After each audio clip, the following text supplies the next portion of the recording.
Hello everyone, मैं doctor Nilima. आज इस वीडियो का टॉपिक है शिक्षण अधिगम प्रक्रिया में सांख्यिकी की उपयोगिता। टॉपिक पर चर्चा करने से पहले यदि आप बीएड के सिलेबस का हिंदी ट्रांसलेशन चाहते हैं या फिर कोर्स 1, 2, 3, 5 और 10 के सभी टॉपिक्स के वीडियो चाहते हैं तो डिस्क्रिप्शन बॉक्स में लिंक दिया हुआ है, आप वहां जाकर देख सकते हैं।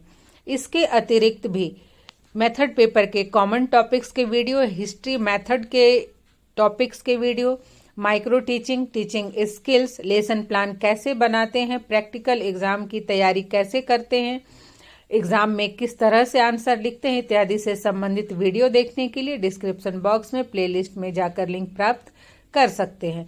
तो आइए शुरुआत करते हैं। शिक्षण अधिगम प्रक्रिया में सांख्यिकी की उपयोगिता अर्थात सीखने सिखाने की जो प्रक्रिया है उसमें सांख्यिकी किस प्रकार से उपयोगी है। नंबर 1 है शैक्षिक नियोजन अर्थात शिक्षा की योजना बनाना। शिक्षण अधिगम प्रक्रिया के सुचारू रूप से संचालन के लिए ये आवश्यक है कि शिक्षा की योजना बनाई जाए।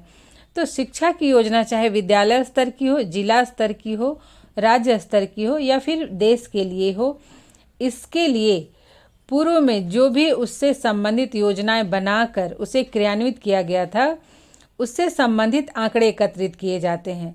शैक्षिक योजनाओं की सफलता, असफलता, उनकी कमियों, कठिनाइयों इत्यादि से संबंधित जो आंकड़े एकत्रित किए जाते हैं उनका सांख्यिकी विधियों द्वारा विश्लेषण करने के पश्चात ही आगे की शैक्षिक योजना बनाई जाती है, जिससे कि पूर्व की कमियों को सुधारा जा सके, शिक्षा व्यवस्था को बेहतर बनाया जा सके और शिक्षण अधिगम प्रक्रिया सुचारू रूप से, प्रभावी रूप से संचालित किया जा सके। नंबर 2 है छात्रों का चयन, वर्गीकरण एवं नामांकन में उपयोगी। अब जब शिक्षण अधिगम की प्रक्रिया हेतु योजना बना ली जाती है उसके पश्चात शिक्षा के सभी स्तरों पर छात्रों का चयन, वर्गीकरण एवं नामांकन हेतु परीक्षाएं आयोजित की जाती हैं तथा परीक्षा में प्राप्त आंकड़ों के आधार पर छात्रों का मापन मूल्यांकन किया जाता है। तत्पश्चात उनकी योग्यता एवं क्षमता के अनुसार उनका चुनाव करके विभिन्न कक्षाओं में उनका नामांकन किया जाता है। इन सभी कार्यों के लिए सांख्यिकी विधियों का ही प्रयोग किया जाता है। तो इस तरह से जो सांख्यिकी है वो छात्रों का चयन करने में, वर्गीकरण में और नामांकन में भी बहुत ही उपयोगी होता है। थर्ड पॉइंट है पाठ्यक्रम एवं शिक्षण विधियों के प्रभावशीलता के ज्ञान हेतु उपयोगी।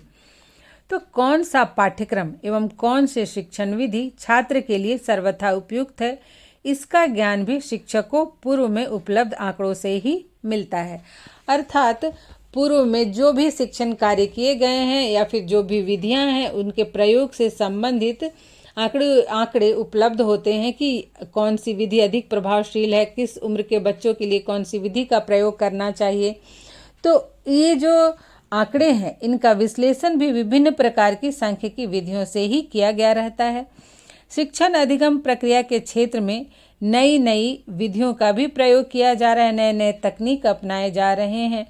तो इनकी प्रभावशीलता का ज्ञान प्राप्त करने के लिए भी सांख्यिकी की विधियों का ही उपयोग किया जाता है। जैसे कि किसी विधि से छात्रों को पढ़ाया गया, उन्हें शिक्षण दिया गया और उसके पश्चात जो मापन मूल्यांकन करते हैं उससे जो रिजल्ट प्राप्त होता है उससे पता चलता है कि ये विधि कितनी प्रभावशाली रही है। नंबर 4 है मापन में उपयोगी।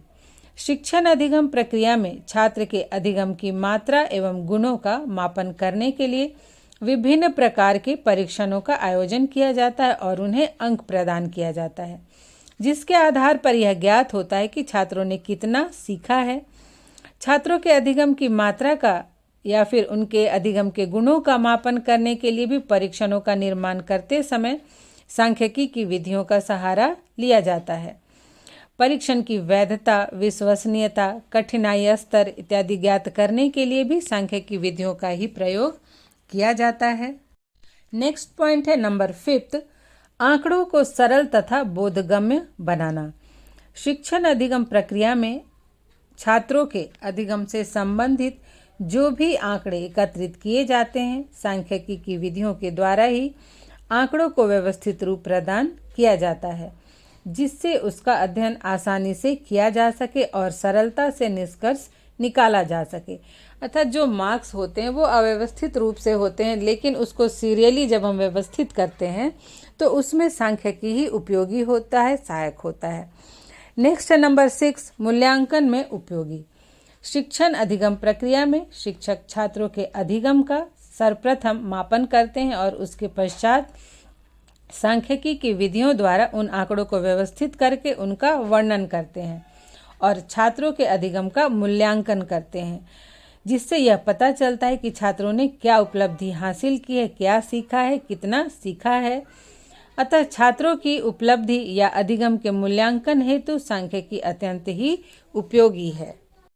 नेक्स्ट है नंबर 7, छात्रों की वास्तविक स्थिति का वर्णन। शिक्षण अधिगम प्रक्रिया में जब छात्रों के अधिगम का पता लगाने के लिए उपलब्धि परीक्षण द्वारा अधिगम का मापन एवं मूल्यांकन किया जाता है, तब छात्रों के अधिगम की वास्तविक स्थिति का ज्ञान सहज ही हो जाता है।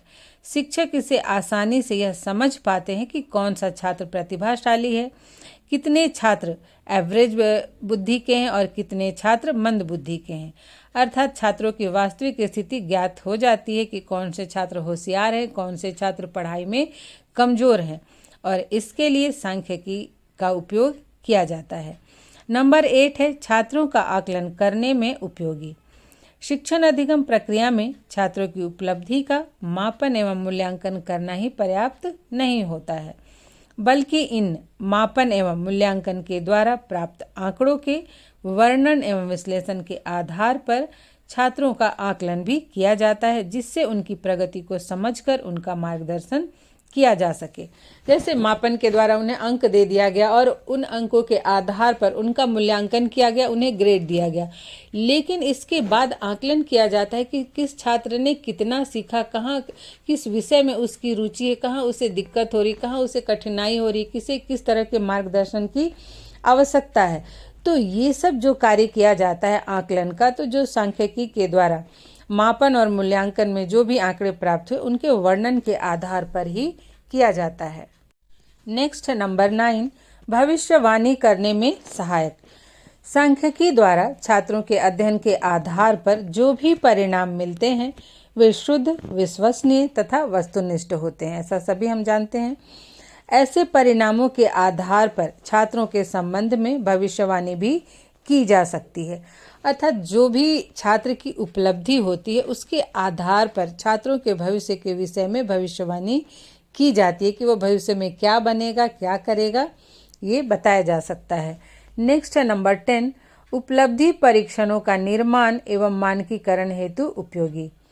तो जितनी भी बाह्य परीक्षाएं या प्रतियोगिता परीक्षाएं होती है, जैसे मैट्रिक की परीक्षा हुई, इंटर की परीक्षा हुई, मतलब जो भी स्टेट लेवल की या यूनिवर्सिटी लेवल की परीक्षाएं या जो भी प्रतियोगिता परीक्षाएं हैं, उनके लिए जब उपलब्धि परीक्षण का निर्माण किया जाता है तो उसके बाद मानकीकरण की प्रक्रिया में सांख्यिकी की विधियों का ही प्रयोग किया जाता है। जैसे परीक्षण को प्रशासित करने में पद विश्लेषण, कठिनाई स्तर इत्यादि ज्ञात करने के लिए सांख्यिकी की विधियां अत्यंत ही उपयोगी सिद्ध होती हैं। नेक्स्ट जो पॉइंट है वह है नंबर 11, तुलनात्मक अध्ययन में उपयोगी। छात्रों का तुलनात्मक अध्ययन करने के लिए भी शिक्षक सांख्यिकी की विधियों का सहारा लेते हैं। जैसे 2 या अधिक विद्यार्थियों में बुद्धि की तुलना करनी हो तो बुद्धि लब्धि की सहायता से की जा सकती है। व्यक्तित्व की तुलना व्यक्तित्व मापन के द्वारा की जा सकती है। इसी तरह से और भी कई पक्षों का तुलना करना हो तो उसके लिए सांख्यिकी का सहारा लिया जाता है, और सांख्यिकी द्वारा जो भी परिणाम प्राप्त होते हैं वे हम जानते हैं कि वे शुद्ध एवं विश्वसनीय होते हैं। नेक्स्ट है नंबर 12, सह संबंध ज्ञात करने में उपयोगी। तो शिक्षक जब भी 2 या 2 से अधिक प्रकार के छात्रों के समूह से जो भी आंकड़े प्राप्त करते हैं तथा उन आंकड़ों के पारस्परिक संबंध का अध्ययन करना चाहते हैं या फिर यह जानना चाहते हैं कि यह आंकड़े किस सीमा तक एक दूसरे से संबंधित हैं, तब सह संबंध ज्ञात करने के लिए उन्हें सांख्यिकी की विधियों का ही उपयोग करना पड़ता है। नेक्स्ट है नंबर 13, सरल एवं संक्षिप्त चित्र प्रस्तुत करने में उपयोगी। शिक्षण अधिगम प्रक्रिया में छात्रों की प्रगति से संबंधित जो भी आंकड़े एकत्रित किए जाते हैं वे व्यापक होते हैं, क्योंकि आजकल तो एक स्कूल में एक क्लास में 200, 250, 300 बच्चे भी होते हैं। तो ये आंकड़े बहुत अधिक होते हैं, इनको व्यवस्थित करने की ज़रूरत होती है। तो जब इन आंकड़ों को व्यवस्थित करके उनका वर्गीकरण, सारणीयन किया जाता है तथा उनका व्याख्या एवं विश्लेषण कर लिया जाता है, तब रेखा चित्र के माध्यम से उसे बहुत ही संक्षिप्त रूप में प्रस्तुत किया जाता है, जिससे किसी भी तथ्य से संबंधित आंकड़ों के जो परिणाम है वे बहुत ही सरल एवं संक्षिप्त रूप में देखे एवं समझे जा सकते हैं। ये जो रेखा चित्रीय वर्णन होता है, इसको देखकर परिणाम को तुरंत ही समझा जा सकता है। नेक्स्ट है नंबर 14, सामान्य निष्कर्ष निकालने में सहायक। सांख्यिकी द्वारा प्राप्त आंकड़ों के आधार पर छात्रों के विषय में, जैसे उनकी उपलब्धि, उनकी व्यवहार, योग्यता, रुचि, अभिक्षमता, व्यक्तित्व इत्यादि के विषय में सामान्य निष्कर्ष निकाला जा सकता है। नेक्स्ट है नंबर 15, शैक्षिक एवं व्यावसायिक रुचि ज्ञात करने में उपयोगी। विभिन्न प्रकार के छात्रों की शैक्षिक एवं व्यावसायिक रुचियां विभिन्न प्रकार की होती हैं। विभिन्न प्रकार के मनोवैज्ञानिक परीक्षण एवं परीक्षा में प्राप्त अंकों के सांख्यिकी विश्लेषण के द्वारा छात्रों की शैक्षिक एवं व्यावसायिक रुचि ज्ञात करके उनका उचित मार्गदर्शन किया जा सकता है। जैसे आपको बीएड में भी जो साइकोलॉजी पेपर है उसमें कुछ टेस्ट दिए हुए हैं, कुछ परीक्षण दिए हुए हैं, उसमें एक शैक्षिक और व्यावसायिक रुचि भी है।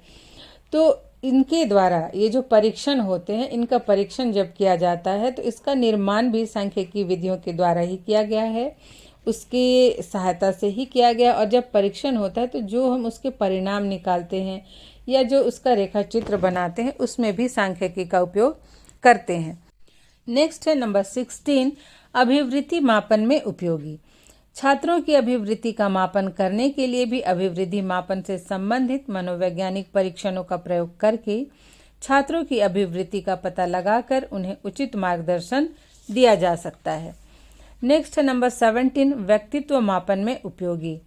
सांख्यिकी द्वारा छात्रों की शारीरिक और मानसिक योग्यताओं का मापन सरल हो जाता है।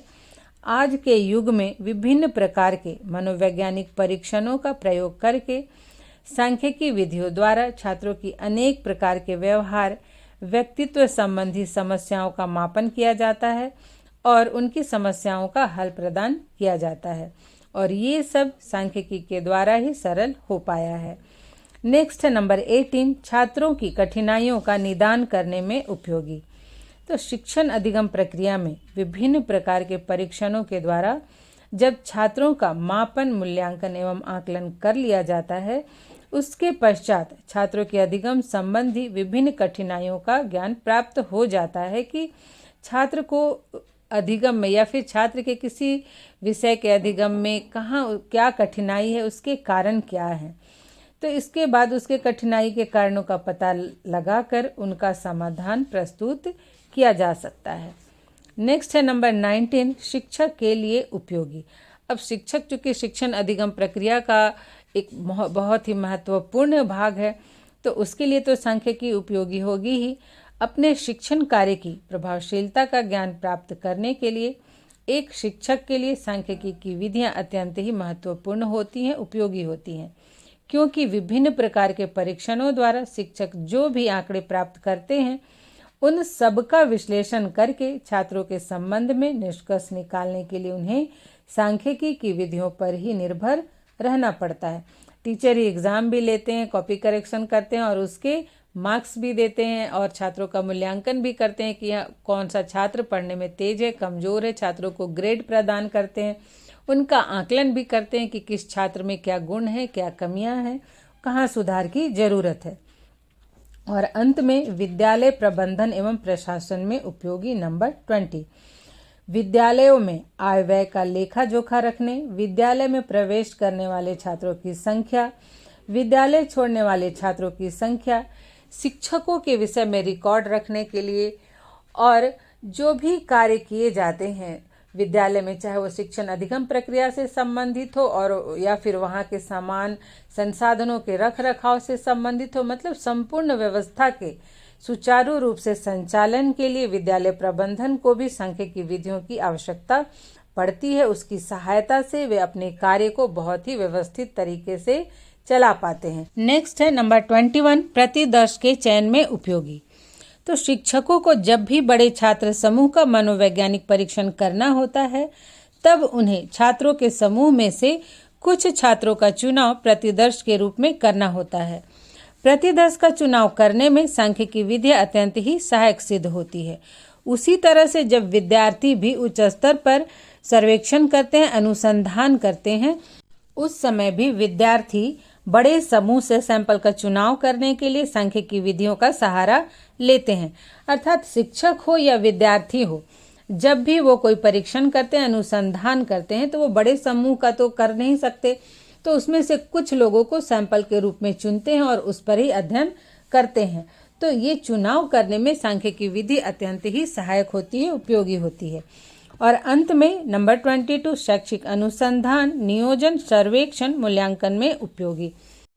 तो जिस प्रकार से शिक्षण अधिगम प्रक्रिया की व्यवस्था हेतु आरंभ में योजना बनाकर कार्य किया जाता है, तो जब योजना की जो अवधि है उसकी अवधि समाप्त होती है, तब फिर अनुसंधान द्वारा या फिर सर्वेक्षण के द्वारा उसकी सफलता असफलता कमियों का ज्ञान प्राप्त किया जाता है। इसके अतिरिक्त विभिन्न प्रकार के शैक्षिक अनुसंधान, शैक्षिक योजनाओं की सफलता असफलता का ज्ञान प्राप्त करके आगे की नीति का निर्धारण करने के लिए भी सांख्यिकी की विधियों का उपयोग किया जाता है। हम ये भी कह सकते हैं कि सांख्यिकी के अभाव में कोई भी अनुसंधान कार्य करना संभव नहीं है। जब हमारे जीवन के प्रत्येक क्षेत्र में सांख्यिकी इतना उपयोगी है, तो शिक्षण अधिगम प्रक्रिया में तो सांख्यिकी अत्यंत ही उपयोगी है और इसका ज्ञान अत्यंत ही महत्वपूर्ण है, चाहे वो शिक्षक के लिए हो या विद्यार्थी के लिए हो या फिर प्रबंधन के लिए हो।